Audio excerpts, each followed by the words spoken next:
I বাজান্ডি সামনে এলো election তবু হইল না বিয়া 12 তারিখ ভোট কেন্দ্রে আমি কাকে যাব নিয়া ওরে ইউ বিদ্যুৎ মিয়া এই আব্বাজান আপনাকে এখন আমার আব্বাজান বলতে শরম করে আপনার নাম নিয়ে ডাকাটাও পাপ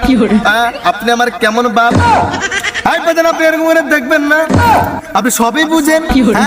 নিজে যখন বিয়ে করেছেন তখন আপনার বয়স ছিল 17 তাও তো মনে হয় নাই আমার আম্মার কাছে শুনেছি আমার মায়ের বয়স ছিল 13 এরকম বাল্য বিবাহে জড়িয়ে আপনি আইনত দণ্ডনীয় একটা অপরাধ করে সীমা লঙ্ঘন করে ফেলেছেন আর আপনার ছেলের বেলায় 18 প্লাস হয়ে গেছে ভোটার হয়ে গেছি ভোট কেন্দ্রে যাব 12 তারিখ এখনো আমি সিঙ্গেল রয়ে গেছি ওর সামনে আইলো ইলেকশন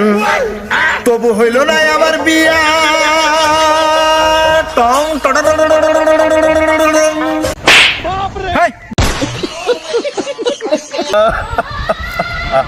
लेकिन ये साला कर क्या रहा है यहाँ पे? বাবা কাঁদতেছো কে? আর বললেন না ভাই আমার অবস্থা ভালো না ভাই এ বাবা দিক দেখো। ও আব্বাজান আপনি কেন খেয়েছেন আপনি চলে যান আচ্ছা তুমি কাঁদতেছো কেন এই জায়গায় বসে? আমার চোখের সামনে থেকে চলে যান আমার কান্নার কারণ আপনার জানতে হবে না আপনার মতো পাষাণ হৃদয়ের মানুষের আমার কান্নার কারণ না জানলেও চলবে আপনি এখান থেকে চলে যান আচ্ছা কি হয়েছে বলো তো? আমার একটা বউয়ের অভাবে দিন রাত পার করতে কি পরিবার কষ্ট হয় এটা আপনাকে কবে থেকে বুঝে আসতেছি আর আপনি বুঝেন না আর সামনে ইলেকশন আপনি আবার বিয়ে দেবেন না হ্যাঁ ইলেকশনের সাথে বিয়ের কি সম্পর্ক? আছে আপাতত আছে আকাশ ভরা তারা আমার বাবার স্মৃতিশক্তি মস্তিষ্কের রোগা মারা সারা আপনি কেমন মানুষ আব্বাজান হ্যাঁ সামনে ইলেকশন আপনি বিয়ে দেবেন না 12 তারিখ ইলেকশনের দিন সবাই যখন ভোট কেন্দ্রে যাবে নিজের বউকে নিয়ে এরকম করে হাতে হাত রেখে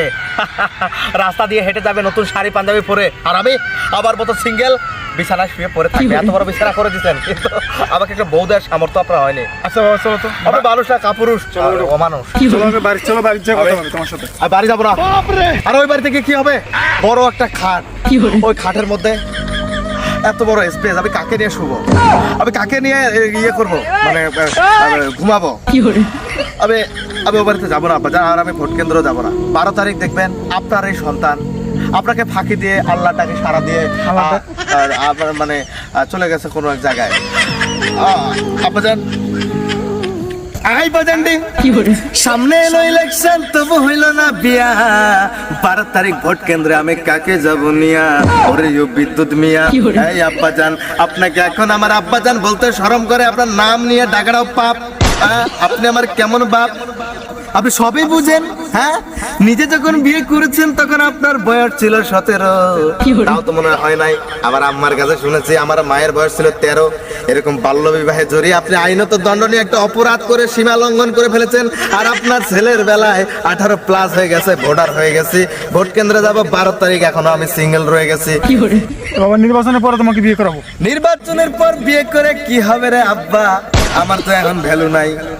আমার যদি একটা বউ থাকতো রাত দিন প্রার্থীরা আমাদের বাসায় আসতো খোঁজ খবর নিত একটা ভোট বেশি থাকার জন্য আর এখন তো নেয় না আমার সাথে কেউ কথা বলে না কয় আমার একটা ভোট নাকি তাদের হলেও চলবে না হলেও চলবে কিন্তু বউটার ভোট যদি থাকতো ওই বউরে দেখার জন্য হলেও না মানে বউয়ের ভোটটার জন্য হলেও বাসায় প্রার্থীরা দিন রাত আসতো আর তোমার এই বেকার পোলাটা সেই প্রার্থীদের ওই বিড়ি সিগারেট খেয়ে দিন কাটাতো যদি আমি বিড়ি খাই না তুমি খাও না আব্বাজান আসলে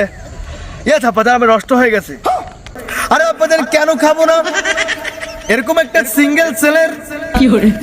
এত সময় পার হওয়ার পরেও এত বয়স হওয়ার পরেও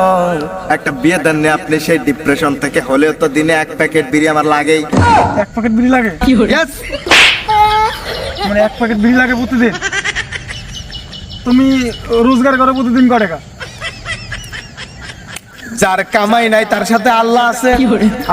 আল্লাহ ম্যানেজ করে দেয় রোজের রোজগারের ব্যবস্থা আল্লাহ করে দেয় এটা তো আপনি বুঝবেন না এটা যদি আপনি বুঝতেন তাহলে আমাকে বেকার বলে খড়া দিতেন না বলেন কর্মের কথা বলতেন না তুমি বিড়ি খাওয়া তোমার বিড়ি খাওয়ার ব্যবস্থা করে দিবে আল্লাহ না তো বাজান আল্লাহ তো ব্যবস্থা করে দেয় আপনার পকেট থেকে প্রতিদিন আমার পকেট থেকে